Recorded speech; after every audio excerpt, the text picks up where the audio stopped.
C'est notre faute. C'est tout. On a les produits et les marketeurs qu'on mérite. Il est 21h. Bienvenue dans Zéro Marketing, l'émission qui parle de bouche à oreille pour réconcilier les Français avec l'économie telle qu'elle fonctionne et non pas telle qu'ils aimeraient qu'elle soit. Et ce soir, nous allons analyser la phrase qui est en train de devenir culte et qui est parfaitement adaptée à cette émission. C'est cette phrase, la question elle est vite répondue. J'arrive pas à le faire avec le bon ton. Je suis Cyril Ursel et je diffuse tous les jeudis soirs en direct, donc sur Facebook, sur YouTube. Alors suivez-moi, demandez-moi un ami pour voir arriver la diffusion dans votre flux d'actualité. Et puis si vous voulez suivre l'aventure, voir comment 20 minutes de travail par jour, et avec votre téléphone, on va revenir sur cette notion de téléphone, 20 minutes par jour peuvent vous rendre extraordinaire, rejoignez mon canal Telegram. Moi, je me cache pas derrière des voitures. Ça m'intéresse pas les voitures. Encore que ce qui m'intéresse, c'est de voir les gens qui conduisent des voitures. Alors, ce qu'on va voir ce soir, c'est une histoire qui a commencé pour moi sur LinkedIn.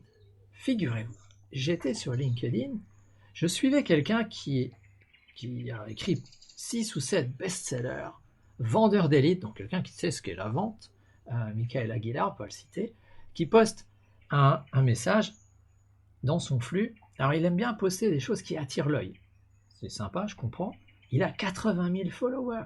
Sur LinkedIn, c'est sympa quand même. 80 000, sachant que c'est une plateforme de professionnels, on va dire qu'il y a un beau potentiel. Et puis, il y avait dedans ce personnage. Le personnage qui est là. Ce personnage avec une vidéo. Tu as deux possibilités avec moi. La première grâce au voyage et la deuxième grâce au trading. À toi de décider. Et tout d'abord, pose-toi la bonne question. Est-ce que tu préfères perdre du temps chaque jour, peut-être 1 heure, peut-être 2 heures, sur les réseaux sociaux à rien faire, ou tout de suite commencer avec moi et faire de l'argent très rapidement en l'espace de quelques heures aussi? Moi, je pense que la question elle est vite répondue. Et n'oublie pas que moi, je viens du même milieu que toi. Donc, si tu veux avoir ça, suis mon chemin. Et n'oublie pas, tout ça, ça commence maintenant. Contacte-moi, oublie pas. Bisous. Il y a matière à réfléchir parce que le post, il commence comme ça avec un texte. Le gars, qui est jeune avec un costume bleu, visiblement assez ajusté, et ce post, il commence avec le gars parle de trading. S'il était trader, il ne serait pas obligé de vendre ses formations de trading. Donc, on va dire que voilà nos protagonistes. Un jeune qui parle et qui dit un texte qui, pour moi, fait sens quand on regarde, mais quand on regarde avec son cerveau. Et c'est vrai que, bon, c'est un peu bizarre quand même de dire le commentaire. S'il savait faire du trading, alors il n'aurait pas besoin de vendre de formation, donc c'est un escroc. Quand on regarde rationnellement la vidéo, on ne se rend pas compte si la personne vend une formation. C'est pas ce qu'il a dit. Lui, ce qu'il a dit, c'est est-ce que tu veux continuer à perdre du temps sur les réseaux sociaux? Alors il commence avec je m'adresse à toi, jeune entrepreneur. C'est un peu bizarre, mais pourquoi les jeunes n'auraient pas le droit d'être entrepreneurs? Il y en a. Il y en aura de plus en plus d'ailleurs. C'est pas un discours différent de ce que moi je dis. Pour beaucoup, le retour sur investissement des études va pas être bon, donc entreprendre tout de suite va pas être facile. C'est pas plus idiot que d'aller faire des études qui te payent pas ou qui tu vas te retrouver avec 50 000 euros de dette pour un salaire qui est celui que tu aurais eu à la sortie. Donc ça, c'est pas si con que ça. Il tourne un peu sur place, il dit avec moi, tu peux gagner de l'argent de deux manières, avec le trading ou avec le voyage. Donc déjà, ça a fait tilt chez moi. Et puis il monte dans sa voiture et il dit tu vas continuer à perdre du temps sur les réseaux sociaux ou tu viens avec moi? La question, elle est vite répondue. Il monte dans sa voiture, il met ses lunettes roses, volontairement aberrant, ça fait rigoler. Bien sûr pour attirer l'œil, jusque-là rien de choquant après tout. Pourquoi? Parce qu'il est jeune, il n'aurait pas le droit d'attirer l'œil sur les réseaux sociaux. Le poste de Michel, à ce moment-là, il fait pas autre chose. Et certains de mes posts font pas autre chose non plus. Soyons honnêtes. Et il dit appelle-moi, contacte-moi, bisous. Et il part avec sa voiture. Donc jusque-là, rien de bien spécialement choquant, il n'y a pas de quoi fouetter. Hein. La voiture part. Elle part d'ailleurs vers la gauche, quand on regarde la vidéo. C'est un peu bizarre, d'habitude quand on veut quelque chose dans notre société, ça part vers la droite. Moi qui suis gaucher, je suis toujours un peu très étonné par ce genre de choses, mais bon, voilà. Et je regarde les commentaires dans le post sur LinkedIn, et il en prend plein la tête. Qu'il en prenne plein la tête, c'est de bonne guerre. Le gars, il est décalé. Souvenez-vous, on avait parlé de ce positionnement dans l'épisode 65 de Zéro Marketing, où si t'es mainstream, tout le monde s'en fout. Si t'es complètement frappadingue, tu fais pas d'argent. Et par contre, si t'es entre les deux, typiquement là, il n'était pas un mainstream, il attirait l'attention. Tu attires quelque chose et donc tu peux en faire quelque chose.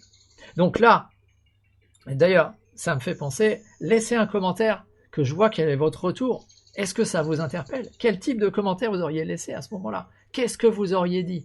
Est-ce que vous auriez pris sa défense? Est-ce que vous en auriez rajouté? À quoi vous auriez pensé? Parce que moi, tout de suite, j'ai allumé mon cerveau rationnel. Alors, vous voyez, je recycle les découpages. J'ai ressorti mon vieux cerveau que j'avais depuis bien longtemps ici et qui a déjà sévi dans un épisode précédent. Mon vieux cerveau rationnel, donc le gars est en bleu, c'est pour ça que j'ai choisi en bleu, il part avec une voiture blanche, c'était une Mercedes dans cette version-là, on va voir qu'il y a une progression dans les vidéos. Et donc, j'allume mon cerveau Cortex. Et je me dis, ok, à aucun moment il dit qu'il fait des formations dans le trading. Donc c'est un peu rapide de dire c'est un escroc. Quand j'entends tu peux gagner de l'argent avec du trading ou avec du voyage, je vois bien un mix de gens qui sont dans le marketing de réseau. Je me suis dit, ça c'est un marketeur de réseau. Et c'est très intéressant de voir que les traders, quand ils essaient de te vendre une formation, ils te font des formations, ils te font des vidéos de pub qui sont des vidéos de pub de traders. Parce qu'un trader, c'est quoi? C'est avant tout quelqu'un qui a très fortement développé ses capacités d'analyse, qui est derrière ses écrans. Donc j'en ai déjà vu plein des traders qui vendent des formations. Ils sont derrière leur mur d'écran avec 6, 10 écrans, pour faire plus sérieux, et ils te montrent des chiffres, des courbes, des machins, de l'analyse technique, pour te dire, regarde, je vais t'apprendre à acheter au plus bas et à vendre au plus haut. C'est ça le trading. C'est un truc solitaire, analyste. Je comprends que ça se vende. Si vous voulez des formations dans ce domaine, allez voir Tammy Cabage, il en a. Je ne sais pas ce qu'elles valent, je ne suis pas affilié, mais je vous dis juste que vu tout ce qu'il partage gratuitement sur sa chaîne YouTube et les livres qu'il a écrits, il a l'air de savoir de quoi il parle.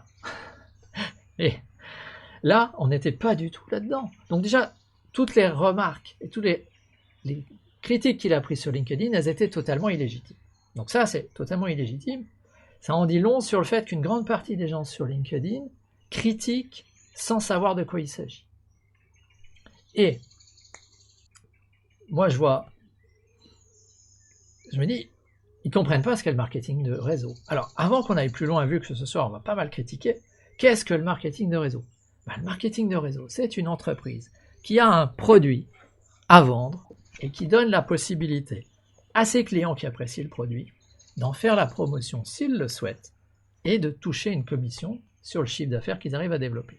Ça veut dire que le pourcentage en question, il vient du chiffre d'affaires lié au produit. Donc il y a un vrai produit qui circule, donc c'est du commerce. Quand le produit est très cher, tu arrives à en vivre avec de la vente directe. Quand le produit est pas cher, il faut bâtir des équipes. Dans l'épisode numéro 8 sur cette chaîne, je mets le lien là-haut pour YouTube, j'avais expliqué qu'il y a des rôles différents. Donc, les gens ne sont pas payés à rien foutre. Ils ne sont pas payés pour rien. Ce n'est pas des gens qui sont là en train de se tourner les pouces et ce n'est pas donné à tout le monde et tout le monde ne va pas réussir à devenir un grand leader. Alors, on va revenir là-dessus un peu plus tard, mais qu'est-ce que c'est le marketing de réseau? C'est un produit, je vous ai montré une boîte, voilà, c'est un produit qui, comme tous les produits, il y a une certaine part qui va à l'entreprise qui le fabrique et une part à ceux qui en font la pub, la réclame. Donc on va donner un peu de com à l'un, à l'autre, et puis à un moment donné, on voit bien qu'on ne peut pas donner des commissions à n'en plus finir parce qu'on attaquerait la marge de l'entreprise. Mais ça n'a rien d'illégitime. J'ai rencontré pas plus tard que hier et aujourd'hui, sur mon téléphone, on reviendra sur le coup du téléphone, j'ai rencontré quelqu'un qui me disait les produits sont vendus trop cher. Alors je lui dis, parce que quand tu achètes en magasin, toute la pub est donnée gracieusement par les médias, c'est bien connu, et toute la partie que tu achètes qui est de la logistique et la vente et le courant et les mètres carrés et les vendeurs, ils sont bénévoles. Et le transport qu'il a fallu faire pour apporter au magasin, c'est évident que le transporteur te l'offre puisque tu vends au magasin. Et au final, tu achètes aussi un produit qui est beaucoup plus cher. Donc, c'est dire si aujourd'hui en France, il y a des tas de gens qui ne comprennent pas ce qu'ils achètent. Donc déjà, ça m'énerve. Ça m'énerve. Dans l'épisode numéro 2, j'avais déjà dit que l'argent ne tombe pas du ciel. L'argent tombe de la circulation de produits. Et on en a besoin pour analyser, parce que vous allez voir après, que dans la réaction à cette vidéo, il y a des tas de choses qui montrent qu'il y a un paquet de gens qui ne comprennent rien à ce qu'il dit. Et même les gens avec des beaux galons. Donc pourquoi lui en mettre plus plein la tête parce qu'il est jeune et qu'il a loué une voiture? Bien sûr, ça aussi c'était un gros truc. Ouais, t'as loué une voiture. Et si c'était un héritier, elle l'aurait de papa. C'est pas plus illégitime. Ce qui est plus gênant, on va voir ce que c'est après. Donc, j'en étais sur le fait qu'on juge sur l'apparence. Mais son discours, franchement, c'est à peu près le même. Ce qui fait réagir, à mon sens, c'est ce qu'il dit aussi. Alors, il dit 5% des gens détiennent 95% des richesses. Il s'en mêle un peu dans cette première vidéo, ou deuxième, je ne sais plus laquelle c'est. Il s'en mêle un peu, mais c'est vrai ça. C'est vrai, franchement, ce discours est correct. Il y a bien 5% des gens qui détiennent beaucoup de richesses. Alors, on n'en est pas encore à 95%, mais si ça vous intéresse, envoyez-moi un message privé, je vous partagerai une présentation que j'ai faite il y a 2 ans sur qui gagne quoi, et qui parle de la courbe de l'éléphant. Et on verra qu'il n'en est pas si loin. Et il dit, tu perds du temps sur les réseaux sociaux, ce qui est vrai aussi, puisqu'on est à plusieurs heures par jour, viens commencer à faire de l'argent avec moi.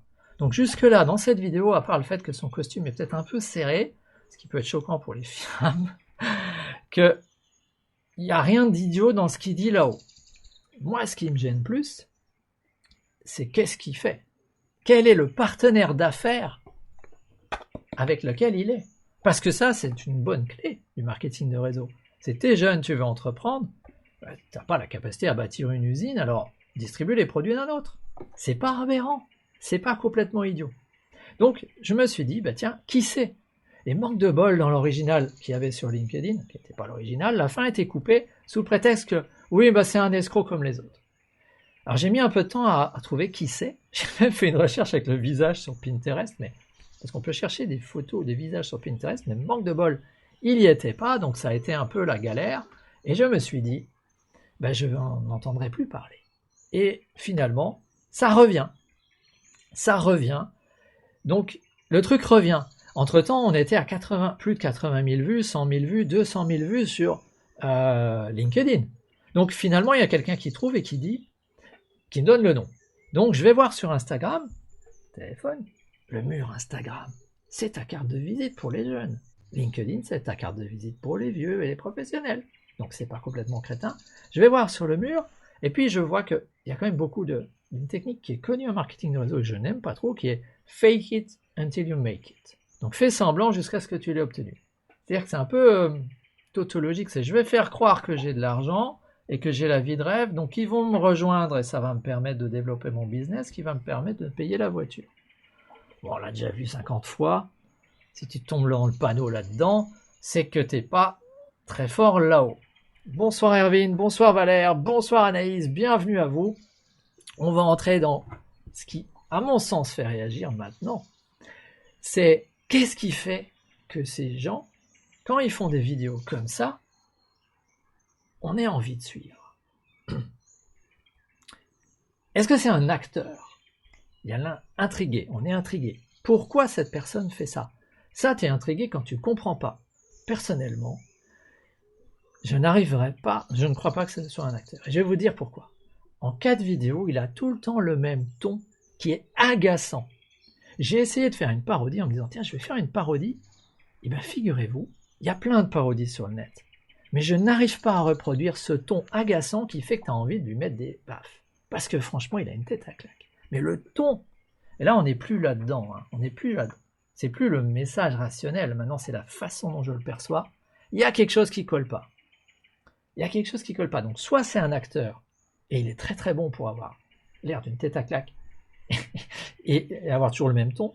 J'y crois pas. Je pense qu'il est sincère. Il a un ton de tête à claque. Donc ça, c'est plutôt rassurant d'ailleurs, parce que je vois pas pourquoi une marque prendrait tant de risques sans dévoiler. Parce que dans la deuxième vidéo, la première, il y avait une Ferrari. Dans la deuxième vidéo, il y a une Mercedes. Dans la troisième, il y a une Range Rover. Si c'était la marque qui est derrière, tu aurais toujours la même. Il faut être complètement con pour changer de voiture à chaque fois, si tu es la marque qui finance.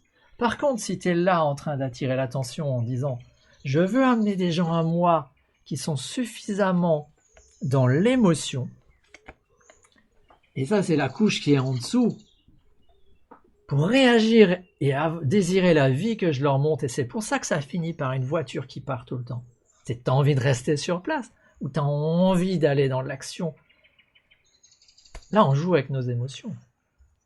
Et je ne suis pas du tout d'accord avec Michael Bon qui nous dit tout ça, ça vient d'un... Il y a un mot finlandais, möta happea, pour dire c'est avec honte. On réagit à tout ça parce qu'on a honte pour lui. Certes, il est provocateur, Bénédicte, mais je ne pense pas que nous partageons parce que nous avons honte pour lui. Nous partageons parce que nos émotions ont commencé à être allumées. Que ça soit celui qui a envie et qui se dit « ben moi je veux cette vie, waouh, c'est génial, parce que finalement, si avec juste un téléphone je peux gagner de l'argent », ce qui est vrai, ce qu'il ne dit pas, c'est que ça va être dur, il va y avoir du boulot et tu n'es pas prêt de l'avoir, la voiture qui est là. Sauf si tu montes une pyramide. Sauf si tu montes une pyramide, et ça on va le voir après. Mais quand on regarde toutes les parodies, vous savez quoi? Je ris moins avec les parodies qu'avec les originaux. Parce que oui, c'est un cliché la voiture, et puis parce que son costume est cliché, parce que sa coupe de cheveux est cliché, mais nous réagissons aux clichés. D'ailleurs, ce soir j'avais prévu de vous dire, vous êtes jamais rendu compte que des fois on dit ouais mais tout ça c'est un truc où il faut un gourou. Et un gourou, bah, ça a toujours les cheveux longs. Je sais pas ce que vous en pensez, mais moi, j'ai pas l'impression d'être un gourou. Mais, s'il suffit maintenant, sur cette partie de la vidéo, qu'on me traite de gourou parce que j'ai les cheveux longs, ça en dit long sur la nullité des analyses. Ben, les parodies, j'en ai trouvé deux marrantes. Une d'un gars qui lui, est complètement sorti de ça, il est allé sur un bateau. Et sur le bateau, justement, tu es dans un autre environnement, ça c'était vachement plus marrant. Et à la fin, en costume, il saute à la mer. Donc ça, c'était bien trouvé. Et il y en a une qui est excellente, qui est pour le coup très bonne, qui relève d'une institution, qui reprend le bon texte, et qui, au lieu de faire une vidéo, parce que reproduire le ton quand tu as une institution, bah, il te faudrait un acteur, c'est nul. C'est une image d'un char, et c'est l'armée qui recrute en disant la question, elle est vite répondue. Est-ce que tu veux continuer à faire joujou avec tes voitures, ou tu viens conduire un de nos engins? Ça, c'était bien trouvé. Bravo les gars de l'armée. Parce qu'ils n'ont pas essayé de jouer sur son terrain. Eux, ils ont joué sur l'émotion. Voilà, t'as un engin, l'aventure, etc. Donc pourquoi est-ce que ça marche? Bah parce que nos émotions sont en jeu. Et alors, dans la suite de l'histoire, mais là, à mon avis, ce coup-là, ça tournait au génie, ce qui prouve que le gars n'est pas si mauvais que ça. Il y a une vidéo suivante qui a relancé le truc. Il est de nouveau sur place. Cette fois-ci, il commence à insulter les pauvres, ce qui en termes de positionnement est encore meilleur pour se prendre plein de commentaires, disant tu veux continuer à faire pitié ou à prendre le bus, tu veux demander de l'argent à ta grand-mère pour aller au restaurant, et il a un verre de champagne, je sais pas si c'est du champagne là-dedans, il en boit un peu, il tourne sur place, le non-verbal est assez merdique, ce qui me fait penser que c'est pas un acteur. Il est sur place, puis ou tu viens avec moi acquérir ce genre, éventuellement. Ce qui me fait penser que c'est à ce stade-là, qui me fait penser que c'est un marketeur de réseau, qui commence à être dépassé par ce qu'il dépasse, il dit éventuellement un véhicule de haut de gamme. C'est-à-dire que le mec a compris qu'à force de promettre des conneries, il commencerait peut-être à avoir des ennuis. Et il s'approche de la voiture, il boit et il dit avec moi ça marche comme ça, il jette le verre, qui va se fracasser avec un beau bruit sur la chaussée au moment où deux cyclistes arrivent, qui l'insultent. Ça, c'est le coup de génie.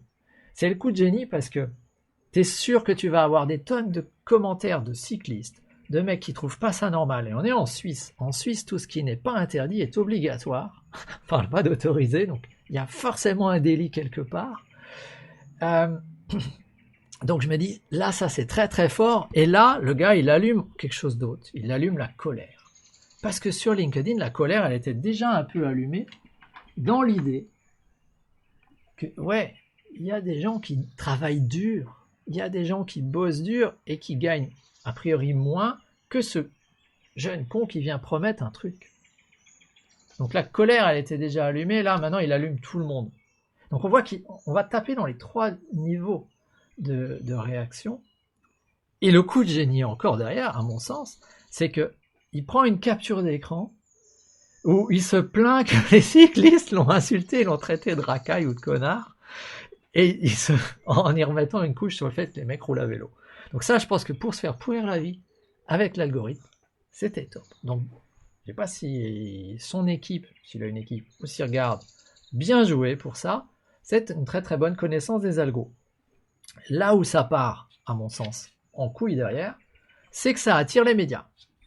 Ça attire les médias qui sortent des articles.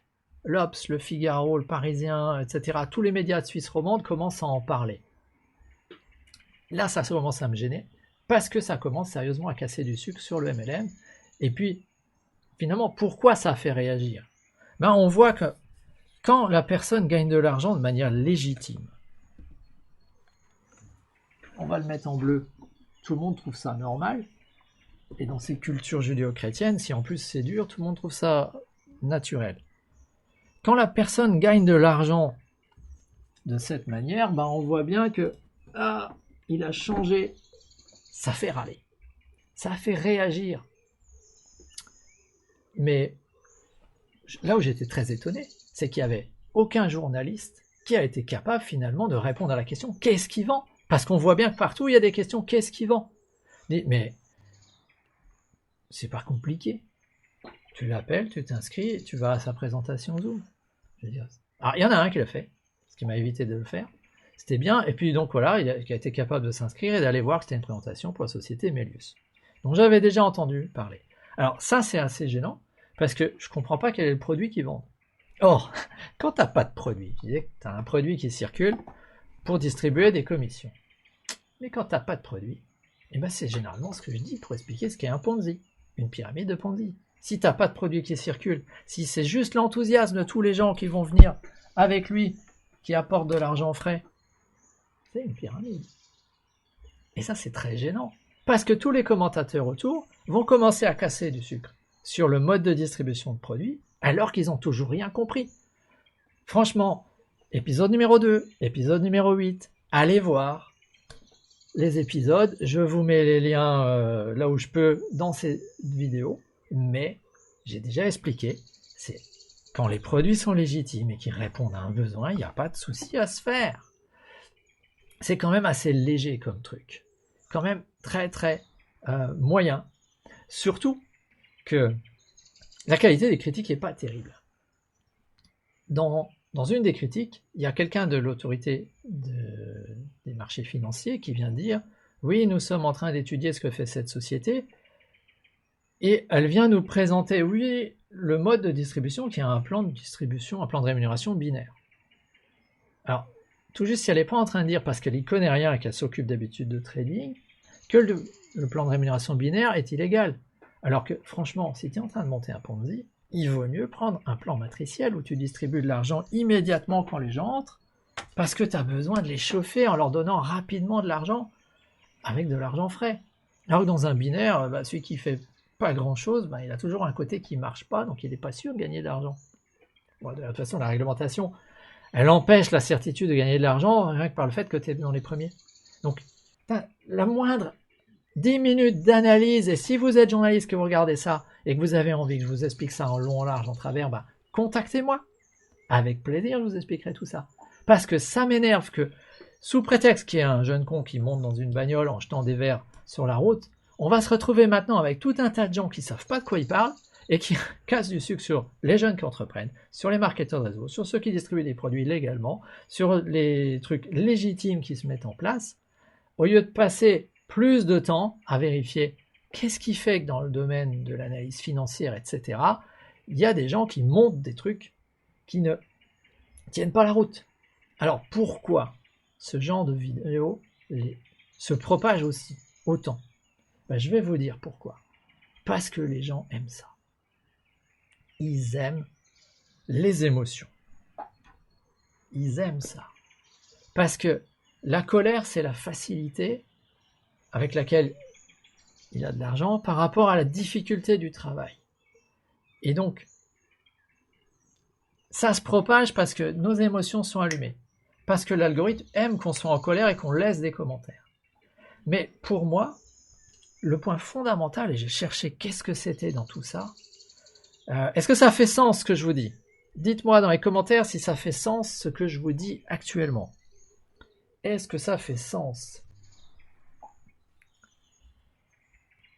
Pour moi, tout ce qui est commun, c'est la dissonance. Il y a une dissonance, il n'y a pas de mueta hepa, j'y crois pas. Ce qui fait sens pour moi, c'est qu'il y a la dissonance entre ce que nous aimerions avoir et la peur de ne pas y arriver. Parce que la réalité, j'étais hier au téléphone avec quelqu'un qui avait une équipe de 15 000 personnes dans le passé, non, 5 000 personnes, pardon, 5 000 personnes chez un de mes concurrents, et qu'il a revendu à quelqu'un d'autre, et elle me dit, tu sais, il y avait 10 personnes qui se bougeaient réellement sur 5 000. Parce que la plupart des gens veulent obtenir de l'argent, mais ne veulent pas marcher dans la boue pour l'avoir.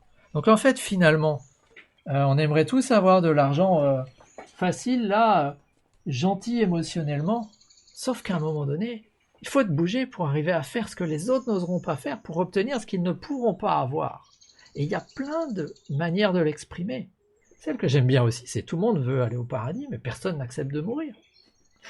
Et c'est parce que nous ne bougeons pas que le meilleur moyen de les faire bouger, c'est de prendre une voiture de location, de montrer à ceux autour de toi qu'est-ce qu'ils pourraient obtenir, fake it until you make it, pour que tu leur apportes la vision du futur et qu'ils se disent « Ah ben la voiture elle est partie, moi aussi je la veux, il faudrait peut-être quand même que je me bouge, je vais l'appeler. » Je veux dire, si on a ce genre de vidéo, c'est parce qu'on le mérite.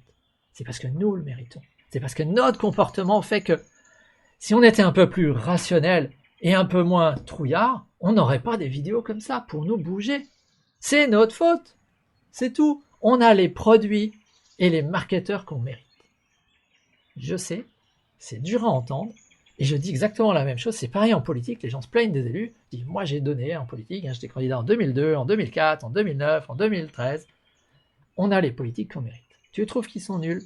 Bah tu les mérites. Ça fait pas plaisir. C'est comme ça.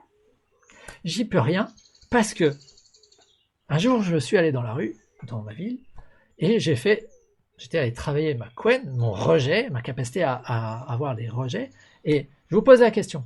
Je vous pose la question aussi à vous. J'abordais les gens dans la rue en disant « Est-ce que vous diriez que vous êtes ambitieux ?» À votre avis, combien de gens m'ont répondu « Oui, je suis ambitieux ?»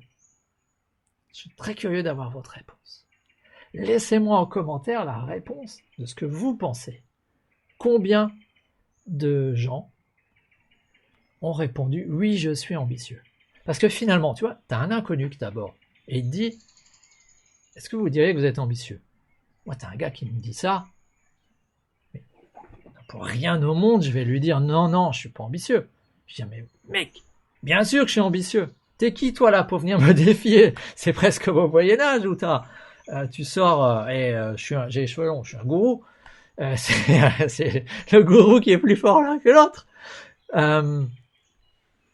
Je vais bien évidemment lui dire que je suis ambitieux. Alors, quel est le pourcentage d'après vous qui me dit qu'il est ambitieux? Quand tu dis aux gens, tu sais, il va falloir travailler dur pour avoir la voiture. Et c'est ce qu'il a commencé à faire après. Dans la troisième, en disant, éventuellement obtenir la voiture. C'est déjà moins engageant. Il va falloir travailler dur. T'en as que 5% qui vont réussir. Tout simplement parce que tous les autres, ils vont pas être capables d'apprendre ce qu'il faut faire pour y arriver. Ils seront clients des produits. C'est pour ça que la qualité des produits est importante. seront clients des produits, ils seront heureux avec ça, ou ils les financeront, c'est super. Mais ils n'auront peut-être pas le yacht, le machin, le chèque d'1 million de dollars qu'il a, 1 million d'euros qu'il avait au casino, qu'il montrait sur son mur Insta et dans un canard suisse, il a dit que ça c'était fake. Donc on était bien dans le fake it until you make it, mais j'espère qu'en Suisse il n'y a pas de loi qui interdit de faire ça. Alors, ouais, je vous donne la réponse. Vous avez tous faux. C'est 5%. 5% des gens. Sur 50 que j'en ai vus, il y en a 2, on va dire les 4 à 5%. Il y en a 2 qui m'ont dit « Oui, je suis ambitieux ».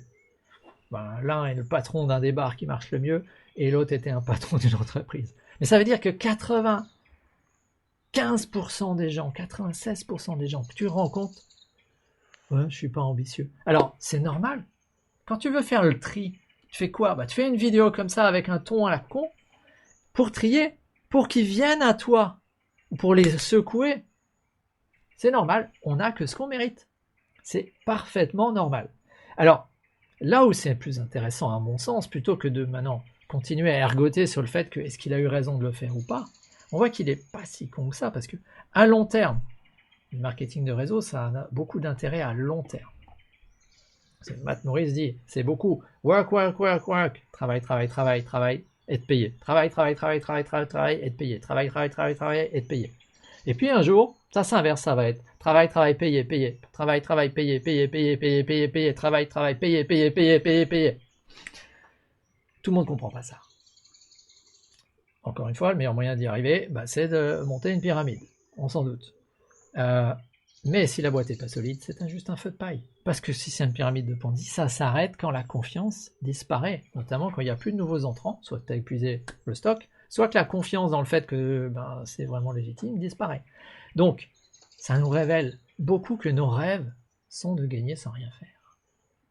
Donc, à mon avis, à court terme, il va très très bien s'en sortir. À long terme, il a foiré sa réputation publique. Et s'il travaille comme mannequin, qui va vouloir s'associer avec lui? Et vous voyez, le gain rapide, les dégâts que ça fait, cette incapacité à regarder la réalité en face. Parce qui va s'associer à son image? Alors, je pense qu'il est plus malin qu'il n'y paraît. Et là encore, de nouveau, l'analyse des gens autour. Aujourd'hui, on m'a envoyé un lien vers une boutique en me disant, c'est ça qui vend. Je regarde, c'est du print on demand. C'était des tasses, des t-shirts, il me semble, j'ai regardé très rapidement, avec la fameuse phrase, c'est-à-dire qu'aujourd'hui, ils surfent en vendant en dropshipping. J'ai fait un épisode sur le dropshipping, pour expliquer ce que c'est, mais on va dire qu'ils surfent sur la communauté, qu'elle le haïsse ou qu'elle le soutienne, de gens qui sont prêts à acheter un machin parce qu'ils ont bien rigolé grâce à lui. Tout bêtement. Donc il n'est pas si con que ça, mais je lui souhaite d'amasser pas mal d'argent, ça lui permettra de payer un avocat, vu les ennuis qu'il va avoir en Suisse. Mais ça en dit long, on s'en fout finalement de qui il est, mais ça en dit long sur l'état du cerveau humain et notre incapacité à regarder la réalité en face et à bouger sans avoir besoin de quelqu'un qui vient secouer le cocotier, puisqu'en plus il a fallu une 4e vidéo, cette fois-ci il est avec un chauffeur et quelqu'un qui lui ouvre la porte derrière et qui a le parapluie et qui le jette dehors. Ça en devient marrant, mais ça va pas être rigolo longtemps. Bon, maintenant que j'en ai décrypté les différents ressorts, je suis à peu près sûr que votre colère devrait baisser en les regardant, ou votre amusement devrait baisser aussi, parce que c'est toujours un peu la même chose. Moi-même, je vais beaucoup moins m'amuser à les regarder, peut-être suivre un peu, mais sans plus. Ce qui est intéressant, c'est que tous ces gens qui ont regardé, c'est quand même bizarre qu'ils portent des jugements aussi rapides sans aller vérifier, alors que il suffisait de passer un coup de fil, aller à une présentation Zoom et en 3 minutes, 5 minutes, tu avais compris de quoi il s'agissait. Et tout devenait limpide. Incroyable quand même. Incroyable. Incroyable. Faites confiance en vos capacités d'analyse. Contrôlez vos émotions, mais laissez-vous enthousiasmer par les trucs qui sont bons. Parce que il n'y a qu'avec les émotions que tu arrives à bouger les gens. Et fake it until you make it, pas trop forte dose, parce que c'est quand même un peu pénible au bout d'un moment. Voilà pour cet épisode. S'il peut aider quelqu'un, cliquez sur j'aime, partagez cette vidéo, notamment quelqu'un qui est dans le marketing de réseau et qui a du mal à faire comprendre autour de lui qu'il a des vrais produits légitimes et que c'est pas la peine de râler. Et puis, je vais répondre à vos questions. Mais il y a encore un point qui est important. Une des critiques, c'était de dire, oui, cette société, elle isole les jeunes qui, du coup, veulent plus parler à leur famille, etc. Mais ça encore, c'est limpide. Quand tu as des rêves et que tu veux sortir du lot, et si la famille autour, elle est là en train de te tirer en disant, non, non, reste avec nous, c'est normal que tu t'isoles un peu d'eux. C'est un phénomène qui est connu.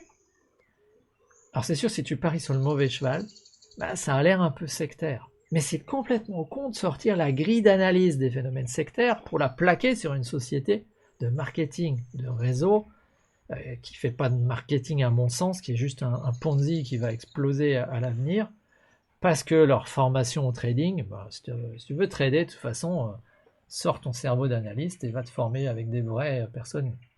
C'est un très bon moyen. Tu apprends beaucoup sur ta psychologie en trading. J'ai payé très cher par les pertes que j'ai faites. À savoir que je dois me protéger contre ma propre psychologie quand je trade. D'ailleurs, je préfère investir plutôt que trader. Et puis sinon, j'ai mis ici un livre. J'espère qu'on le voit. J'ai mis un livre pour débutants, Your First Year in Network Marketing, ta première année en marketing de réseau, que moi j'appelle d'habitude Your Worst Year in Network Marketing, ta pire année en marketing de réseau, de Mark Arnell, tout simplement parce que pour 20 € par Amazon, dans quelques semaines il est là, tu as décrypté tout ça. C'est faisable. C'est quand même dingue que tout le monde s'excite juste parce qu'on n'est pas fichu de lire un bouquin, quoi. C'est hallucinant. Alors, qu'est-ce que vous me dites? Donc les gens qui sont ambitieux ont déjà réussi. Non, je pense qu'il y en a quand même qui sont en cours de route, qui sont en train de le faire. Et puis, qu'est-ce que ça veut dire réussir? Justement, moi j'avais envie de faire une parodie où ici je monte sur mon vélo en disant, est-ce que tu veux avoir le temps et vivre dans un environnement comme je l'ai?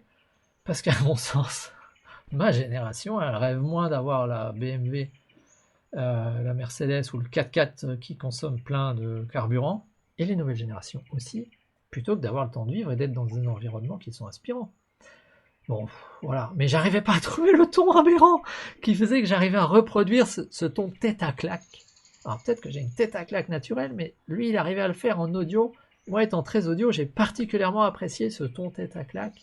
Il me fait mourir de rire. Donc, je n'arrivais pas à le reproduire. Et comme j'avais pas la créativité sur le moment qu'a eu l'armée ou le gars qui était sur le bateau, j'ai préféré laisser tomber. Mais oui, il y a des gens qui sont en train de réussir, mais chacun définit la réussite comme il veut. Et souvent dans ce domaine, pour beaucoup de gens, la réussite, c'est déjà d'autofinancer les produits qu'ils apprécient. Et les produits, quand tu les payes plus, sous-entendu, quand les revenus récurrents du fait que l'entreprise te rémunère par un pourcentage sur tout le chiffre d'affaires qu'elle a développé, grâce à toi, parce qu'il y a des gens qui ont découvert ces produits et qui ne les auraient pas découverts si toi, à un moment donné, tu n'étais pas intervenu dans la chaîne, et tu les payes plus. Et c'est normal. C'est tout à fait logique. Donc, être ambitieux peut être vu comme quelque chose de négatif si c'est relié à l'arrogance, la prétention. Oui, et c'est pour ça que je suis d'accord que les versions où il insulte les gens de la classe laborieuse, etc., c'est elle qui provoque réellement la colère, parce que jusque-là, je pense qu'on était en l'émotion de se marrer. La colère et l'explosion de visibilité, c'est le coup où il insulte les gens, quoi. Le coup de la grand-mère, etc. Donc ça, c'est très bien vu de sa part, si l'objectif était d'atteindre rapidement de la notoriété. À long terme, c'est autre chose, on en reparlera. Je pense qu'il est grillé, mais c'est pas grave. Je remonte le fil pour voir si vous avez des questions maintenant, c'est le moment. De toute façon, je couperai cette partie-là au montage. De toute façon, il y a une part de croyance et d'aller vers la chose. D'ailleurs, ça me fait penser, si vous voulez voir mon livre se dérouler en direct, puisque je partage la réalisation, entrez dans mon groupe Telegram. Ce livre va avoir pour but que vous vous rendiez compte qu'avec 20 minutes par jour, vous pouvez devenir extraordinaire. Extraordinaire, ça veut dire exactement ce qu'il disait, sortir des 95% de moyens, entrer dans les 5% de différents. Et je vais le décliner sur l'aspect langue, santé et argent. Alors, vous devriez trouver quand même quelque chose qui vous intéresse. Mais Clairement, 20 minutes par jour, si tu les investis dans la bonne chose, et y compris dans du réseautage correct avec le téléphone, c'est vrai que j'avais pas bien traité ce point-là, mais aujourd'hui, qu'est-ce qu'il y a à blâmer les gens de développer leurs affaires sur un téléphone?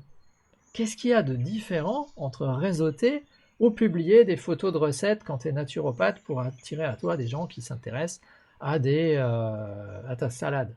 Parce qu'on envoie des tonnes de photos de salade ou des citations. Regardez le nombre de citations qu'il y a dans Instagram. C'est pas forcément illégitime. Et pourquoi quelqu'un dont le capital est d'être joli, d'avoir un beau sourire, n'aurait pas le droit de développer un mur Instagram et des stories Instagram en se prenant en photo, en mettant en valeur des produits de quelqu'un d'autre? On est qui pour juger?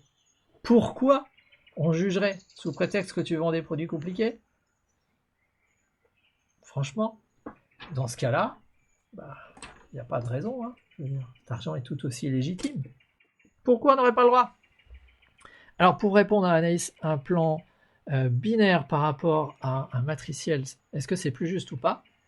Pas forcément. C'est différent, ça a des impacts différents. Parce que dans un matriciel, quand tu recrutes, ok, tu vas mettre une personne là, mais quand tu en recrutes un second, tu le mets à côté. Quand tu en recrutes un troisième, tu le mets à côté, et ainsi de suite.